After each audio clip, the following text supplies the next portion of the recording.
Hello there, my enter trainees. Are you a sales manager? How about a sales employee? Do you want to level up your sales competencies more?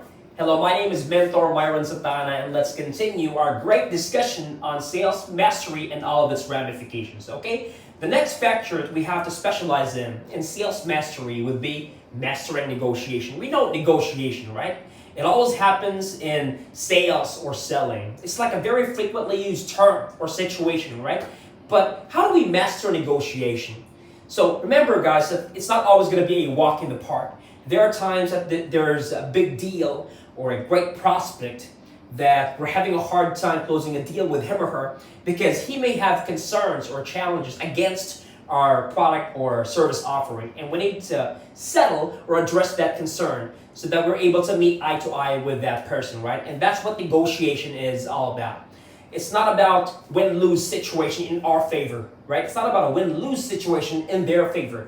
It's not about lose-lose situation worse. It's about making it a point that it's a win-win situation, that we always align ourselves with our prospect, that we're always on the same page, okay? So there are factors about negotiation we need to specialize in. Number one would be trade-off.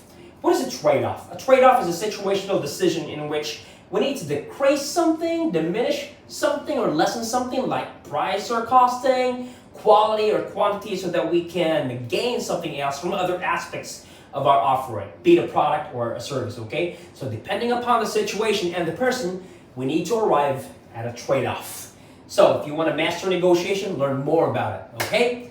Next would be alternative. From the word itself, it's literal, right?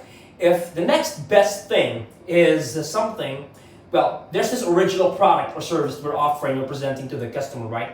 But the customer wants none of it. Or maybe he or she cannot afford it.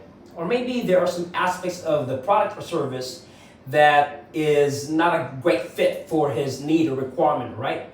So instead of missing out on a big deal or losing that customer, like pushing that customer away, then perhaps it's best for you and the customer to offer an alternative instead. So if the next best thing is not available, practical, workable, or doable, maybe there's number two we can offer. That is something similar to the same product or service we're offering, okay?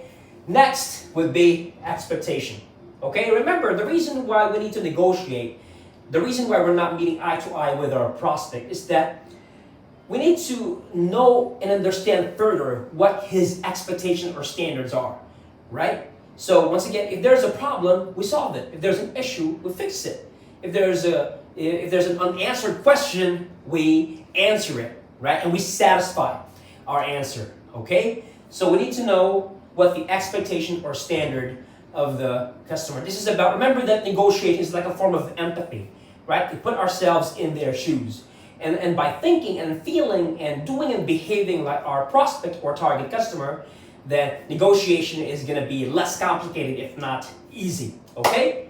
So expectation, remember that. All right, the next factor of negotiation we need to look into further would be the consequence, right? So there are times you have to really be critical about the situation you're in, right?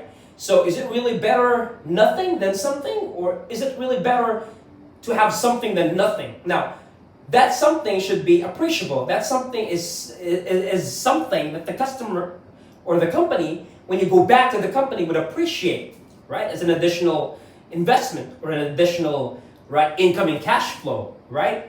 So we need to ask ourselves several questions like, okay, if I say no to this customer and I don't give in or give way, once again, am I missing out on a big deal?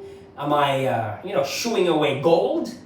And if that's the case, then I need to do something about this, right? So that is what we mean by consequence. We need to anticipate what the possible consequences are. If they're bad, then you are on the right track, right? You really have to say no. But if they're good and you're not doing anything about it, then once again, you're gonna go back to the company with nothing at all, penniless, right? And you're not gonna be able to meet or very exceed your sales target or monthly quota, okay? So consequence, you have to know more about it if you want to master negotiation. Okay, the next aspect or factor about negotiation we need to master would be agreement. Of course, this is the end result we always desire, right? That it's always a win-win situation. that whatever question or problem this prospect may have, we're able to address them right then and there, right? And they're able to appreciate more our product or service offering, okay? So always aim when you're negotiating with your customer for agreement that's not tainted, agreement that's really quality, and not just something that we've done for the heck of it because we need sales, okay? And last but not least would be compromise. What is compromise? Compromise is like giving up something which may be lesser, okay, or a small deal to be able to gain something, all right, that's much more appreciable or much more big of a deal. So depending upon the person and the situation we're in and what that situation dictates to us, then we need to arrive at a compromise. It's like similar to a trade-off. But a compromise is more of, giving up something in order to gain something bigger or much better in return. All right? So there are so many more things about negotiation we have to master. And this is just the first step. Okay? Once again, if you want to improve our sales competencies, if you want to better meet or exceed our monthly sales targets, and if you want to master sales as it is, master negotiation. No more about trade-off, alternative, expectation, consequence, agreement, and compromise. Okay?